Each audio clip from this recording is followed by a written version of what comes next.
the seeking or chasing or desiring of happiness in temporary things, from the relative level, the gross level, the kind of materialism of that.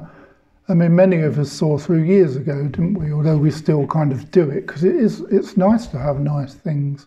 I like nice candles and nice lamps, and I do like the internet.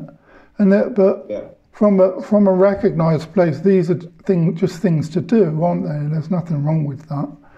As we say, whatever arises. If there's a sense of, I want to read about this or research that or enjoy spending money even, then do that, and do so lovingly. It's the awareness of why we're doing it. Perhaps motive, certainly motive might be in there. Perhaps the intention. Am I buying candles because if I feel I surround myself with enough candles and enough nice smells, I think that then everything will be fine, or am I buying candles and surrounding myself with nice smells so that when I feel being surrounded by nice smells is a pleasant experience. What's really helpful to that is that much more than the different things that we become attached to, or the way in which shiny things vary as time goes on, we lose our attachment to the personality, or in this approach at least, the personality to which all of those things belong. So, with losing our attachment to, say, substances, unhealthy or toxic relationships, overeating, overspending, or accumulating, they're all kind of objects that replace each other, aren't they? Mm-hmm. Rather than, losing our different attachments to them, I think by repeatedly reaching kind of rock bottoms with different things, spending, using, abusing. Mm-hmm. In this approach, it brings about a detachment from the whole schema itself, from the whole character itself. Mm-hmm. And I think that's been really transformative. I find increasingly, more and more, the primary thing I'm attached to, other than the movements of my day, of working, is exploring this way of living and expressing life.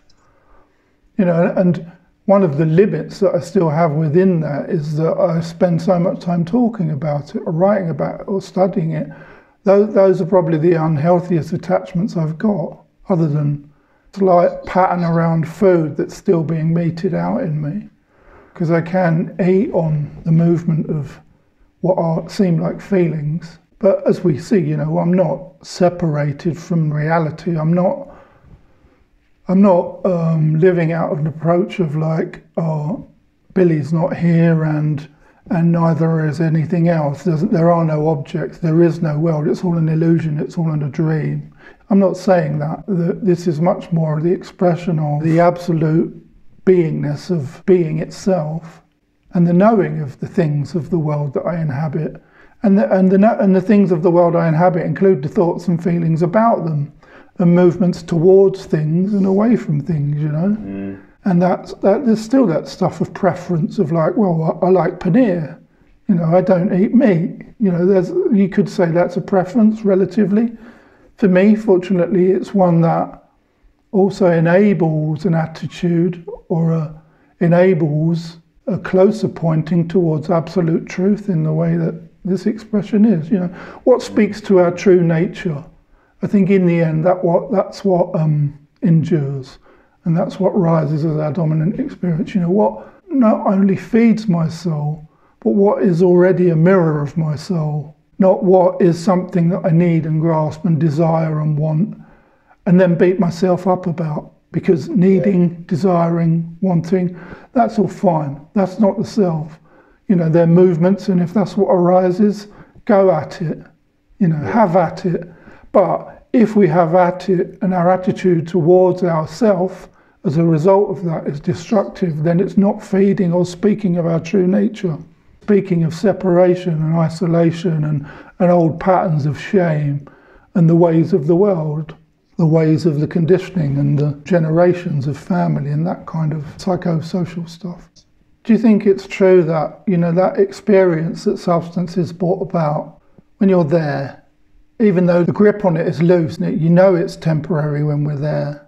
Be it what the experience is, we might say in this language, first one, you put it in and there's the absence of the self. But if we reduce what the self is down to, there's the absence of the thinking and the thinker that is thinking, if I take this one, then I'm going to feel something, because we're at that point in the experience of it. We're not thinking about attaining it, it is present.